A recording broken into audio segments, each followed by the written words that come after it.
Hi everyone, cook with তুলি চ্যানেলে আপনাদের সবাইকে স্বাগত। আজকে আমি বানাচ্ছি আলুর স্যান্ডউইচ।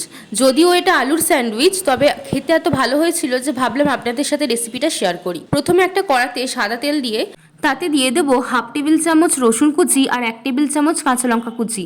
এবার অল্প একটু ভেজে নিয়ে দিয়ে দেবো একটা মিডিয়াম সাইজের পেঁয়াজ কুচি। পেঁয়াজ কুচিটা অল্প একটু ভেজে নিয়ে এর মধ্যে একে একে দিয়ে দেবো ছোট ছোট করে কেটে রাখা গাজর এবং ক্যাপসিকাম। আমি এখানে 1/2 কাপ গাজর কুচি আর 1/2 কাপ ক্যাপসিকাম কুচি দিয়েছি। এবার এই গাজর আর ক্যাপসিকামটাও হালকা করে ভেজে নেব। এরপর এর মধ্যে দিয়ে দেবো আলু সেদ্ধ, স্বাদ মতো নুন, 1/3 চা চামচ হলুদ গুঁড়ো, 1/2 টেবিল চামচ ভাজা মশলা। ভাজা মশলা বানানোর জন্য ধনে আর জিরে ভালো করে ড্রাই রোস্ট করে নিয়ে গুঁড়ো করে নিয়েছি। এবার এই মশলা আর সবজির সাথে আলুটা খুব ভালো করে মিশিয়ে নেব। সবশেষে ধনেপাতা কুচি দিয়ে আরেকবার ভালো করে মিশিয়ে নিলেই তৈরি হয়ে যাবে আলুর পুর। এবার স্যান্ডউইচটা তৈরি করে নেব। আমি দুরকম ভাবে স্যান্ডউইচটা তৈরি করেছি। প্রথমে দুটো পাউরুটির একটা পাউরুটিতে গ্রিন চাটনি মাখিয়ে নিয়েছি আর একটা পাউরুটিতে টমেটো সস মাখিয়ে নিয়েছি। এবার আলুর পুরটা দিয়ে স্যান্ডউইচের মতো তৈরি করে নেব।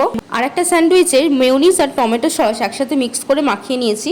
এবার আলুর পুর দিয়ে এটাকেও স্যান্ডউইচের মতো তৈরি করে নেব। দুটো স্যান্ডউইচের দুপিটেই ভালো করে বাটার মাখিয়ে নিয়েছি। এবার একটা তাওয়াতে দুপিট ভালো করে ভেজে নিলেই তৈরি হয়ে যাবে আলুর স্যান্ডউইচ।